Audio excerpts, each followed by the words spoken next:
Now that we've talked about Marcia Falk's works and also experienced some of the musical adaptations of these works, including the Gabriella Smith piece that you've just heard, let's talk a little bit about some of the controversies or some of the different approaches to liturgy, to the image of the divine, to the imagery in blessings and in prayer that might contrast with Marcia Falk's approach. One of them is Ed Greenstein's position on God's personness, which we can find in the book that we've read in the anthology. He calls it "To You Do I Call," a critique of impersonal prayer, and he takes issue very specifically with Marcia's approach. So here he's talking about the fact that Marcia Falk has sought, I'm reading from the middle column, to avoid gender-biased God language by discarding personal anthropomorphic imagery altogether. She has replaced human-like projections of God with thing-like metaphors. Instead of blessing the one who has bread come out of the land, she calls on us to bless the source of life that brings forth bread from the earth. He then says that she has soundly criticized an idolatrous monotheism, but she has endorsed in its place an impersonal pantheism. He also says that her compositions are at most invitations to prayer, preludes to prayer. They are simply not prayer. Prayer to be prayer must relate to God personally in direct address. When I was reading this, I was also thinking of a text that we read for our worship lab by Zalman Schachter Shalumi, Reb Zalman, where he talks about the fact that the less God is personified, the more difficult it is to pray to God. And when I shared this with Marcia and we talked about this, she wasn't very defensive about it, but rather said, yes, that is one approach. Marcia is very intent on this idea that people don't have to accept her blessings or she doesn't want to supplant them for other things.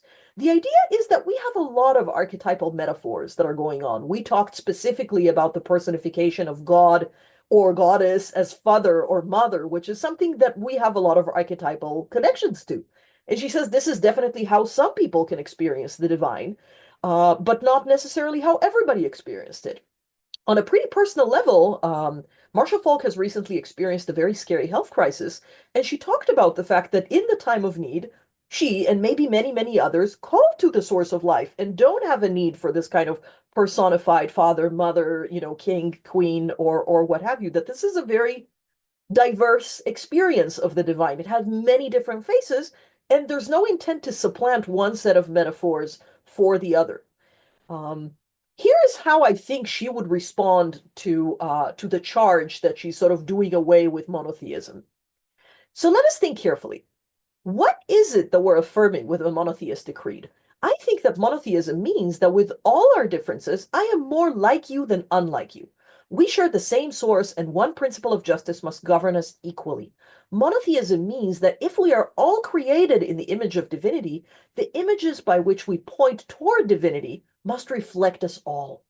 But what simple single image can do this? All images are necessarily partial. Man is no less partial than woman, as clearly as white is no less partial than black. The authentic expression of an authentic monotheism, then, is not a singularity of image, but an embracing unity of a multiplicity of images, as many as are needed to express and reflect the diversity of our individual lives. Another critique, which I think is a little bit different and maybe from another direction, is the critique of people who are very much a part of the goddess movement. This is something that I think Marcia Falk and I can relate to a little bit more because in the environment where we live and work in Northern California, there are a lot of symbiosis and synthesis and lots of connections between Judaism and various earth-based philosophies, worships, religions, and other types of spiritualities. There are a lot of people here who practice some form of Jewish-centered paganism. There are images of goddesses from the Middle East. There's a lot of work here with Canaanite goddesses. There's work with Inanna. There's work with the Asherah that very much speaks to this. There are books about Asherah as the Hebrew goddess and the wife of God and things like that. And there's also the work that people like Arthur Green have done on looking at the Shekhinah as the feminine face of God. We're going to be looking at that, but first let's take a look at Julia Watts-Belzer's commentary on the embodied goddesses and on why we need these female pronouns to supplant the male pronouns, which, as we've already seen, is something that Marcia Falk really doesn't like or shies from. So here's Belzer explaining. Goddess is a being, not a belief.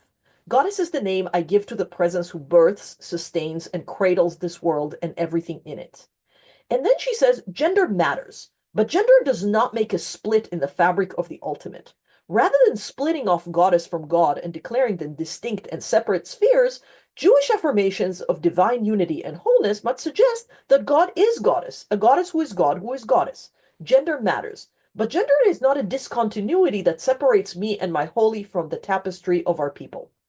Essentially, the idea here is that even though gender ultimately might not matter in the ethereal realm, and she says, ultimately, I suspect the realm that's far removed from our own, gender is actually insignificant. But then she says, but we live in a world in which gender matters. This is very much a second wave feminism type of argument, and it's an argument that we've heard from many thinkers over the years. The idea that women are often seen as sort of an extension of man, or kind of like honorary men, or digested into the male imagery, and they want to kind of like put forth this female imagery. What we have in Marcia Falk's work is something that really takes a different tack. Here is her comment on the work of people who have tried to make the Shekhinah this female idea. And incidentally, I should say that in my current congregation, Shah Zahav, this is exactly the tack that our Siddur takes, is to use a lot of Shekhinah language to provide the feminine aspect of God. But here is Marcia Falk's take on the Shekhinah. The much touted Shekhinah used to placate uppity Jewish women these days, as in the tradition has a feminine image of God. What more do you want? Will not suffice. The Shekhinah was not originally a female image. It did not become so until Kabbalistic times. And when it became explicitly associated with the female, it did not empower women, especially not in Kabbalistic thought, where male and female were hierarchically polarized. Nor has the Shekhinah fared much better in our century. I, for one, cannot think of the Shekhinah without recalling her burning tears as they fell on the young poet's Bialik Gemara page. In Bialik's poem, the Shekhinah was a pitiful mama bird with a broken wing, invoked to portray the frailty of Jewish tradition in Bialik's time. Alone, alone was her cry, for all had abandoned her. So I'm not sure I'm entirely on board with this, and at least my mentor at the GTU, Dina Aronoff, talks a lot about the idea of God as breastfeeding, God as providing, like the fact that there are material images, maternal images of God long before the emergence of the Zohar in other Kabbalistic texts. But I think that the idea that we have to transcend this and not simply supplant one set of limiting metaphors for another, but rather open the door to 1,000 metaphors comes in very powerfully in this work. And here is Marcia Falk explaining this perspective. Indeed, much more than a feminine pronoun is needed. We must seek out a wide range of verbal imagery with which to convey our visions. The search for theological imagery is a journey whose destinations are rarely apparent at the outset.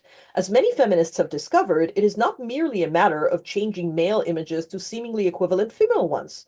The relatively simple, though still courageous act of feminizing the male god has proved for many of us to be inadequate and often absurd. For a feminized patriarchal image is still patriarchal, though now in transvestite masquerade. This is language that some of us thinking about these non-binary times might be thinking, with some of our Gen Z congregationers might not have aged that well. The process has been instructive, however, in clarifying our theological concerns. In transforming the king into a queen, for example, we realize that images of domination are not what we wish to embrace. We find instead that our search for what is authoritative leads us to explore more deeply what is just, and that the results of these explorations are not well represented by images of a monarch, either male or female.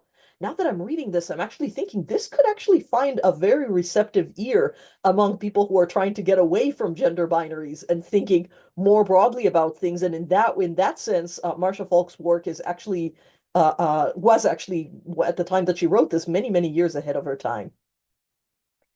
Our next conversation is going to be about the limits and limitlessness of prayer.